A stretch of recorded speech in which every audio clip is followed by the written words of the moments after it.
Saudara-saudariku yang terkasih dalam Kristus, selamat berjumpa kembali dalam Renungan Harian Katolik di hari Selasa 12 Maret 2024. Pada hari ini kita akan bersama-sama mendengarkan dan merenungkan firman Tuhan dari Injil Yohanes bab 5 ayat 1-3a, dilanjutkan ayat 5-16.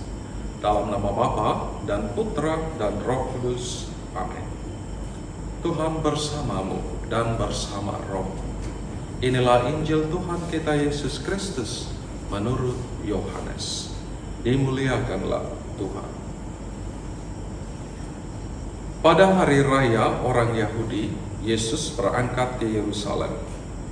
Di Yerusalem dekat pintu gerbang domba, ada sebuah kolam yang dalam bahasa Ibrani disebut Bethesda.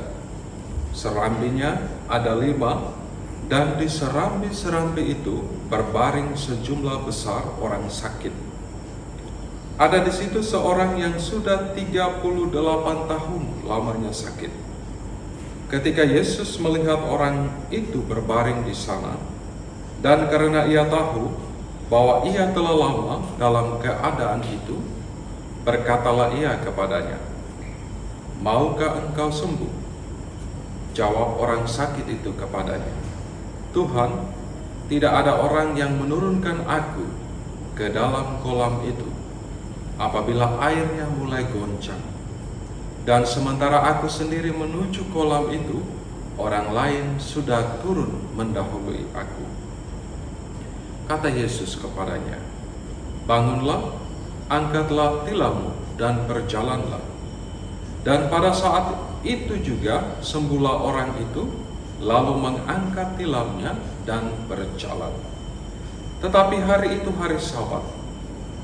Karena itu orang-orang Yahudi berkata kepada orang yang baru sembuh itu, "Hari ini hari Sabat, dan tidak boleh engkau memikul tilammu."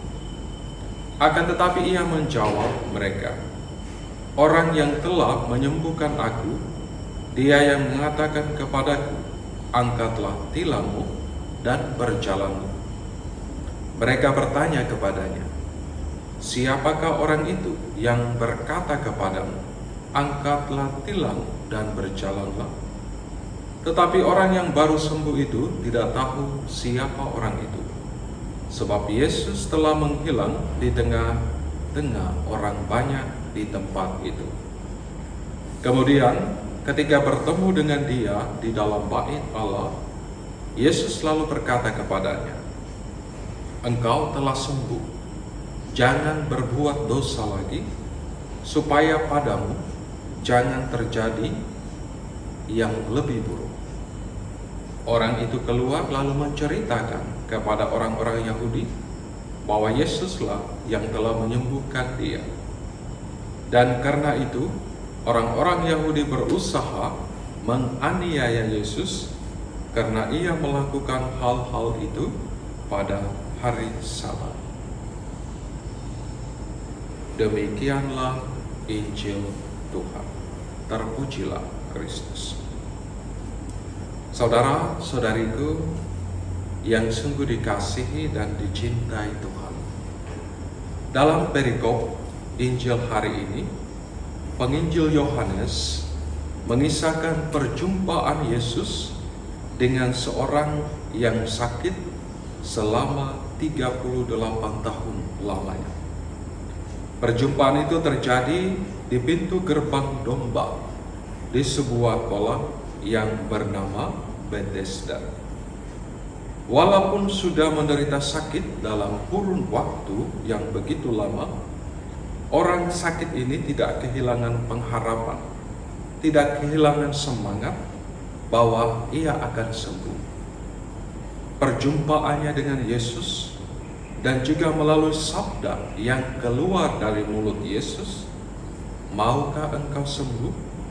memberi hidup bagi tubuhnya yang telah sekian lama rapuh dan hampir tidak bisa berbuat apa-apa. Selanjutnya karena imannya pada Yesus, bangunlah, angkatlah tilam dan berjalanlah. Orang sakit itu pun mengalami kesembuhan. Setelah peristiwa penyembuhan itu, Yesus kembali bertemu dengannya di bait Allah dan berpesan kepadanya, "Engkau telah sembuh, jangan berbuat dosa lagi, supaya padamu jangan terjadi yang lebih buruk." Saudara-saudariku yang terkasih dalam Kristus, pada masa Prapaskah ini kita sekali lagi diajak untuk memperhatikan sesama kita yang ada di sekitar kita yang sungguh-sungguh membutuhkan pertolongan.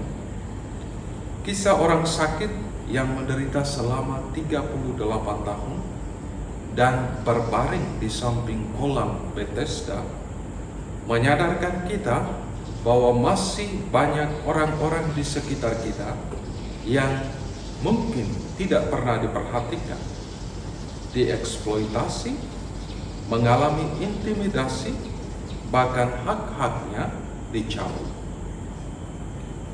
Masih banyak orang sakit yang juga sedang merindukan sapaan, kunjungan, dan bantuan dari kita.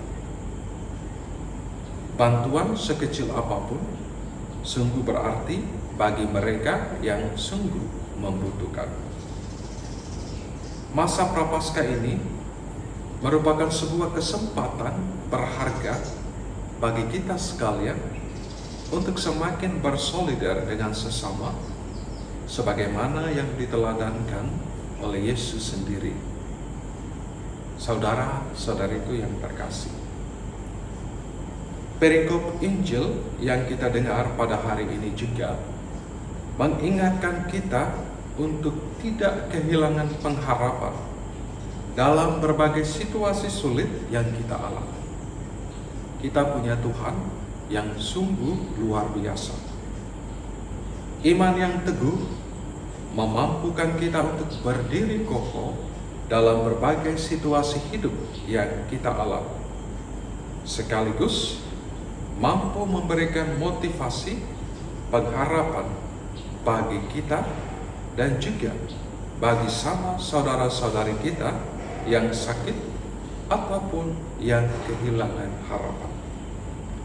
Percayalah sungguh, pertolongan kita dalam nama Tuhan yang menjadikan langit dan bumi. Berkat Tuhan beserta kita sekalian. Bapa, Putra, dan Roh Kudus. Amin.